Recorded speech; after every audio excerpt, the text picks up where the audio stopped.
Hello and welcome to Himachal news analysis. ये news analysis हम prelim और मेंस दोनों को साथ में लेकर के चल रहे हैं और ये हिमाचल के सभी कॉम्पिटिटिव एग्जाम के लिए यूजफुल है। यदि आप एचपीएसआई की प्रिपरेशन कर रहे हैं तो आप हमारे इस कोर्स को हमारी वेबसाइट और एप्लीकेशन दोनों पर अवेल कर सकते हैं। एप्लीकेशन का लिंक आपको डिस्क्रिप्शन में मिल जाएगा। इससे पहले हम शुरू करें, आप सभी को स्वतंत्रता दिवस की हार्दिक शुभकामनाएं। आज की पहली न्यूज है approval to 76 model wellness centre in state.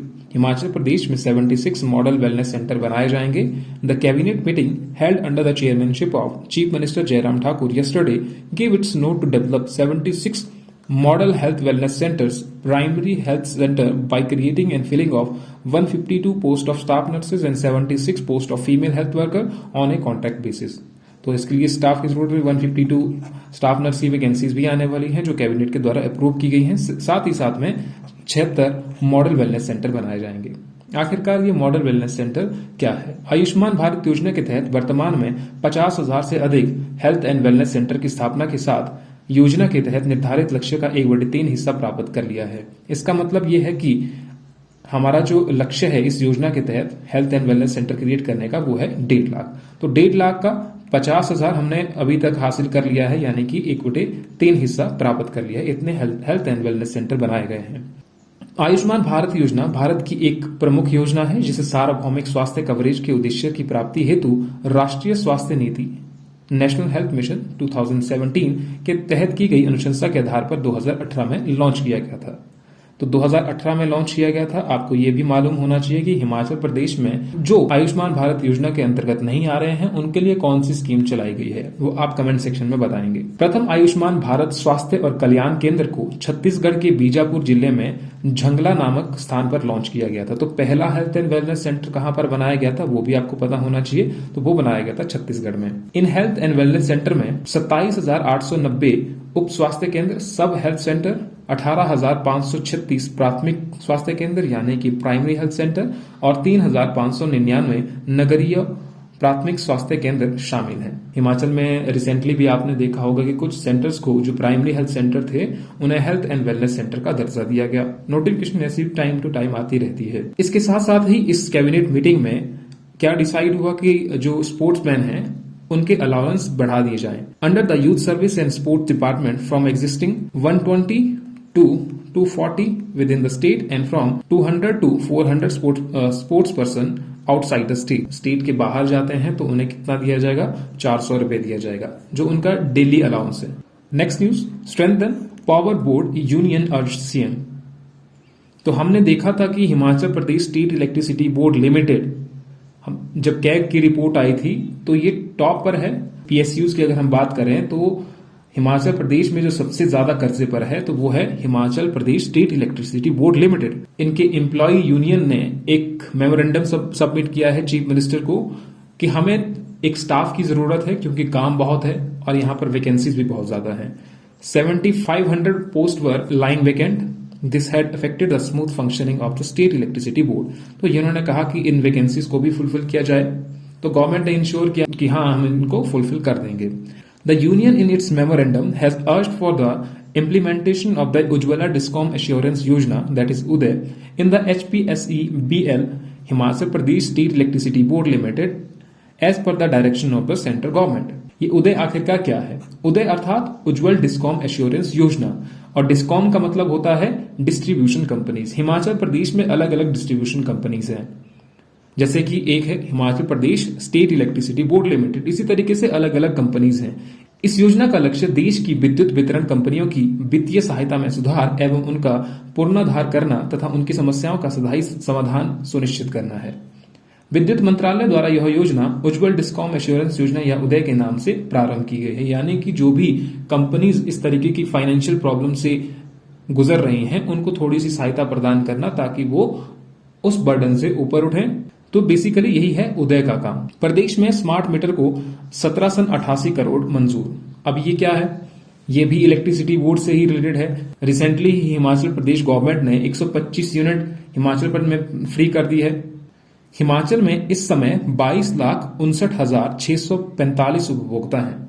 तो ये फिगर आपको याद रखना है, 22,59,645 उपभोक्ता हैं। इनमें से 14,62,000 उपभोक्ता 125 यूनिट तक बिजली की खपत करते हैं। तो इसमें से अगर देखा जाए तो कितने करते हैं, 62,000, लगभग 62,000 ऐसे लोग हैं जो सिर्फ 125 यूनिट तक कंज्यूम करते हैं, यानी कि उन्हें फ्री बिजली मिल रही है, उन्हें बिल जीरो आ रहा है। करीब 8 लाख उपभोक्ताओं की बिजली खपत भुगतान के दायरे में आती है। ऐसे में कम खपत वाले से मीटर रेंट भी नहीं लिया जा रहा है। अभी मीटर रेंट भी नहीं लिया जाता है, जैसे कि नॉर्मली जो मीटर रेंट आता है, अगर बिल नहीं लिया जा रहा है, अगर आप मान लीजिए कहीं पर रह रहे हैं और आप घर चले गए तो वहां पर भी आपने बिजली का यूज नहीं किया गया तो सिर्फ मीटर रेंट लिया जाता है, वो अराउंड 55 होता है, 45 होता है। अब वो भी नहीं लिया जा रहा है, तो इसके लिए सेंटर सरकार के द्वारा 1788 करोड़ की मंजूरी दी गई है। ऐसे में भविष्य में बिजली बोर्ड के लिए इन उपभोक्ताओं के स्मार्ट मीटर निःशुल्क लगाने होंगे और इनमें किसी भी तरह की भरपाई नहीं हो पाएगी, क्योंकि हम तो कोई पैसा देंगे ही नहीं। बिजली बोर्ड के लिए यह बड़ी मुश्किल आने वाले दिनों में हो सकती है। इसके लिए सेंटर सरकार के द्वारा ये 1788 करोड़ की मंजूरी दे दी गई है। Next news, President's Police Medal for 4 cops. 4 police officers from the state were awarded President's Police Award for the Distinguished Services and Police Medal for Meritorious Services by the Ministry of Home Affairs, Government of India on the occasion of 75th Independence Day. तो इनको दिया गया प्रवीण नाना, किशोर कुमार, दिनेश यादव और वीरेंद्र शर्मा को दिया गया है। ये नाम आप याद रख सकते हैं। इसके साथ साथ में ही 1082 पुलिसकर्मियों को राष्ट्रपति मेडल, सबसे ज्यादा 102 वीरता पदक सीआरपीएफ जवानों को। तो ये भी आप इंफॉर्मेशन जो है वो याद रख सकते हैं, कहीं एग्जाम में आपसे पूछी जाए। Next news, crop collection centre being used to dump garbage. ये कहां की बात हो रही है, हमीरपुर की। The crop collection centre of the Himachal Pradesh crop diversification promotion HPCDP, ये आपको याद होना चाहिए, project near the office of deputy directorate of agriculture department is being used as a garbage dumping site in the town. The centre which came up in the 2018 में इसको बनाया गया था। कितनी कॉस्ट लगी थी, लगभग 41 लाख, 40.95 लाख लगे थे। Was built in collaboration with JICA, that is Japan International Cooperation Agency. ये भी आपको पता होना चाहिए क्योंकि इनके साथ हिमाचल प्रदेश में कई डेवलपमेंटल वर्क चले हुए हैं। The sources in the department said the centre could function for only few weeks and was soon close following low response from the farmers and official apathy. तो फार्मर्स को ज्यादा रिस्पांस नहीं मिला, साथ ही साथ ऑफिशियल्स का भी ज्यादा यहां पर ध्यान नहीं गया, इस आर्टिकल में ये कहा गया है। तो ये क्यों बनाया गया था, build to provide a facility where farmers could bring their produce and market it after grading and packaging. It had also cold storage facility. तो कोल्ड स्टोरेज फैसिलिटीज भी है इसमें, यहाँ पर फार्मर्स अपनी फसल लेकर के जा सकते हैं, पैकेजिंग वगैरह की व्यवस्था है यहाँ पर, लेकिन ये अभी तक सिर्फ एक डंपिंग साइट की तरह ही काम कर रहा है। Made to store the crops ground over 284.49 hectare land. तो 284.49 हेक्टेयर लैंड पर जो यहाँ पर क्रॉप्स उगाई जा रही है, ये उसके लिए बनाया गया था कि यहाँ पर जो जो फसलें उगाई जाएंगी उनको यहाँ पर भी लाया जाएगा। और क्या इंप्रूवमेंट की जरूरत है, किस तरीके की इंप्रूवमेंट की जरूरत है, तो वो सभी चीजें यहाँ पर बताई जानी थी, लेकिन अभी तक ऐसा कुछ नहीं हुआ। नेक्स्ट न्यूज पे चलते हैं। प्रदेश के लिए एक और सौर ऊर्जा पार्क मंजूर। हिमाचल प्रदेश के लिए एक और सौर ऊर्जा पार्क मंजूर हो गया है। केंद्र सरकार ने ultra mega renewable energy power park scheme के तहत इसे मंजूरी दे दी गई है। तो एक आपको स्कीम के बारे में मालूम होना चाहिए। अभी तक स्पीति में 880 मेगावाट सोलर पार्क मंजूर था, जिसे सतलुज जल विद्युत निगम लिमिटेड बना रहा है। तो एग्जाम पॉइंट ऑफ व्यू से इंपॉर्टेंट कि हिमाचल प्रदेश में या लाहौल स्पीति में जो सोलर पावर पार्क बन रहा है उसको कौन बना रहा है, तो सतलुज जल विद्युत निगम लिमिटेड। सेम ही जो दूसरा पार्क आपका बनेगा उसको भी सतलुज जल विद्युत निगम लिमिटेड के द्वारा ही बनाया जाएगा। इससे अलग 400 मेगावाट का दूसरा पार्क भी उसे ही सौंपा गया है, जिसने इसके लिए कंसल्टेंट की नियुक्ति कर दी है। अभी कंसल्टेंट नियुक्त होंगे। सूत्रों के अनुसार स्पीति से सोलर पावर बाहर निकलने की योजना को भी सरकार ने मंजूरी प्रदान कर दी गई, यानी कि यहाँ पर जो बिजली उत्पादन होगा वो बाहर वाले जिलों में भी जा सकता। लंबे समय से यही मसला अटका हुआ था कि जिस पर करोड़ों की राशि खर्च होगी, केंद्र सरकार की एजेंसी पावर ग्रिड यहाँ से बिजली को बाहर निकालेगी। वर्तमान में स्पीति में जो सोलर पावर पार्क 880 मेगावाट क्षमता का बनना है, उसके लिए सतलुज निगम ने वहां पर 7 स्थानों को चिन्हित किया है। तो 7 स्थानों पर अलग अलग जगह पर यह पार्क बनेगा और सौर ऊर्जा का उत्पादन किया जाएगा। तो ये चीज आप याद रखें। तो लाहौल स्पीति में ये पार्क कहां पर बनेगा? Land has already been identified for the solar park in Kaza town of Lahaul and Spiti district. तो काजा में ये बनाया जाएगा। State own Satluj Jal Vidyut Nigam limited is developing the solar park. तो किसके द्वारा ये पार्क बनाया जा रहा है? Satluj Jal Vidyut Nigam limited Himachal Pradesh has 33 gigawatt of solar energy generation potential. तो हिमाचल प्रदेश में कितना सोलर एनर्जी जनरेशन हो सकता है? तो वो है 33 गीगावाट। एग्जाम के लिए इंपॉर्टेंट। नेक्स्ट न्यूज, तिरंगे की हिफाजत के लिए वीर भूमि हिमाचल के 1262 जवानों ने पिया शहादत का जाम। तो ये सॉन्ग भी आपने कई बार सुना होगा। तो देश प्रेम की भावना ऐसे गीतों से और बेहतर निकल के आती है। 5 वर्षों में ही 61 ने पाई वीर गति। बीते 5 सालों में ही हिमाचल के 61 सुरमा देश पर कुर्बान हो गए हैं। 1999 में हुए कारगिल युद्ध यानी जो ऑपरेशन विजय हुआ की बात करें तो लगभग 2 महीनों में प्रदेश के 54 वीर सपूत ने शहादत का जाम पिया था।